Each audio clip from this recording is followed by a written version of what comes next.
Bilaman, ko'pchilik zalga bormoqchi bo'lib yuribdi. Kelinglar, zalda ishlatiladigan inglizcha so'zlarni ko'rib chiqamiz. Boshladik. Xo'p, zalda ko'pchilik fit bo'lish uchun shug'ullanadi. Fit degani juda ham semirib ketmasdan, o'zi yaxshi qomatga ega bo'lib, bemalol yurish, yugura olish, mashqlarni bajara olish bu fit deyiladi. Ya'ni o'zbek tilida sog'lom desak bo'ladi. Ya'ni sog'lom tanaga ega bo'lish degan. Keyingisi mana bu shredded. Shredded ba'zida cut ham deyiladi. Shredded bilan cut bu tanada umuman yog'larni qoldirmasdan faqat muskullarni qoldirgancha shug'ullanish. Masalan, Bruce Lee'ni misol keltirsak bo'ladi. Bruce Lee'ning tanasiga qarasangiz, ship ham ketmagan va tanasida yog'lari yo'q. O'sha cut yoki shredded deyiladi ingliz tilida. Ana endi ba'zilar zalga jacked bo'lish uchun boradi. Jacked degani Arnold Schwarzenegger desa hamma taniydi, to'g'rimi? Arnold Schwarzenegger bodybuilder, ya'ni tana quruvchi o'zbekchasiga, ya'ni u muskullarini katta qilish bo'yicha chempion bo'lgan, jahon chempioni. Jacked degani zalga именно o'sha tanani qurish uchun borish jacked bo'ladi. For example, I am hitting the gym to be jacked desam bo'ladi. Ya'ni men zalga boryapman jacked bo'lish uchun degan. Davom etamiz. Ba'zilarga abs kerak bo'ladi. Abs degani o'sha qorinda presslar bo'ladi-yu, oltita. O'shalar abs deyiladi. For example, I am trying to get my abs, for example. Ya'ni men o'sha pressimni chiqarishga harakat qilyapman degan abs. Absni boshqachasiga mana bunaqa desa ham bo'ladi. Inglizlarning o'zi ham ishlatadi. Six pack. Six pack degani o'sha 6 ta pressa chiqishi. Xo'p, davom etamiz. Mana bu get in shape. Fe'llarga qarab chiqadigan bo'lsak, get in shape degani masalan, kimdir ortiqcha vaznga ega bo'lib ketgan bo'lsa, o'sha odam aytsa bo'ladi. I should get in shape, that's why I should start going to the gym. Ya'ni men formaga kirishim kerak, shuning uchun zalga borishni boshlashim kerak. Ya'ni get in shape degani o'sha formaga kirish. Semirib ketgan bo'lsa, ozish. Mana shu ma'noda keladi. Ana endi work out. Work out bu umumiy so'z. Work out zalga borib qanaqa mashq bajarilsa, tosh ko'tariladimi, yuguriladimi, yuriladimi, hammasi work outga kiradi. Xo'p, spare tire. Spare tire bu ibora inglizlar. Masalan, ya'ni tanasi oddiy keladi va keyin qorin qo'yiladi-yu. O'sha qorin qo'yishni inglizlar spare tire deydi. Masalan, Alexning qorni bor ekan desa, Alex has a spare tire deyiladi. Lekin spare tire umuman to'g'ridan-to'g'ri tarjima qilsa, bu qoringa aloqasi yo'q. Spare tire degani zapaska balon degani. Zapaska balon mashinani orqasida turadi-yu. Endi xuddi o'sha zapaska balonni odamni qorniga tushirib qo'yganga o'xshagani uchun ular kimdadir spare tire bor ekan desa, uni qorni bor ekan degan ma'noda keladi. Va mana bu ikkita so'z. Bulk up va build muscle. Bulk up bilan build muscle degani o'sha muskullarni o'stirish uchun iminni toshlarni ko'tarib ishlash. Bulk up, build muscle. Ya'ni nima deydi, muskul qurish degan ma'noni bildiradi.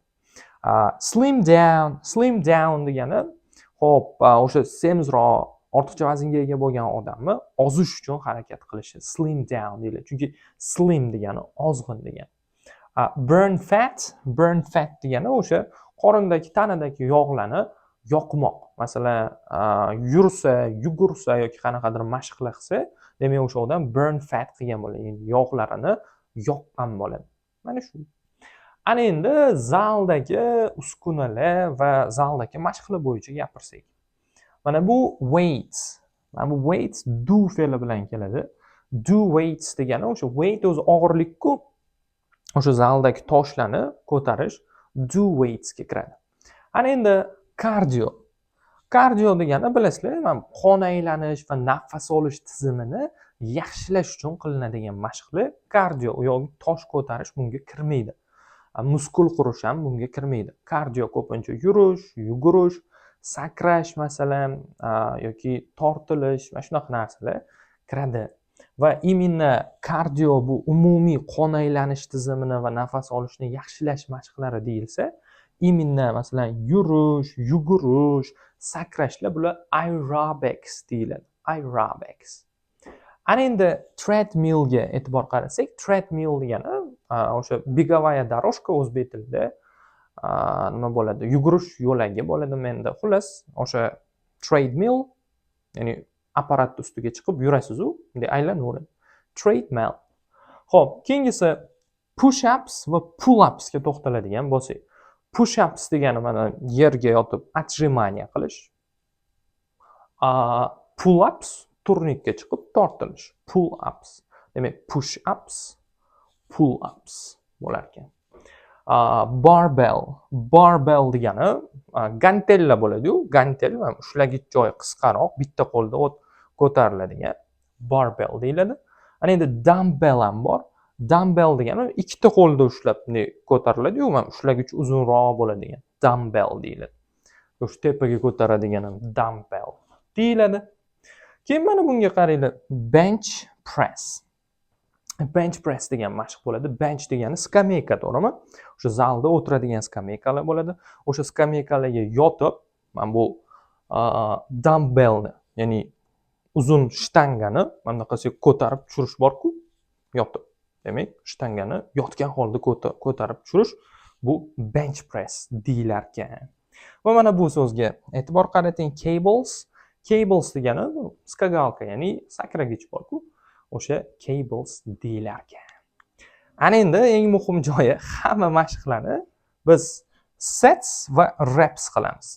Sets degani, masalan, birorta mashqni aytaylik, masalan, push up qilyapti deylik, ya'ni отжимание qilyapti. Отжиманиeni 10 tadan 4 marta qilasan deydi-yu, 10 tadan 4 marta. O'sha 10 tadan degan joyi reps, har qilganingda 10 tadan va 4 marta degani sets bo'ladi. Ya'ni umumiy 40 ta qilish kerak, bir qilishda 10 ta qiladi o'sha reps va 4 marta o'shani takrorlaydi, sets bo'ladi. Qo'limdan kelgancha tushuntirishga harakat qildim. Zalda ishlatiladigan so'zlarni zalga borishni boshlang, bormayotganlar sog'lom hayot tarziga o'tamiz. Borayotganlar bo'lsa, mana shu so'zlarni bir zalga borib, qarab, takrorlab chiqing. Foydali bo'ldi degan umiddaman. Sizlar bilan Teacher Bobur bo'ldi. Keyingi darsda ko'rishguncha.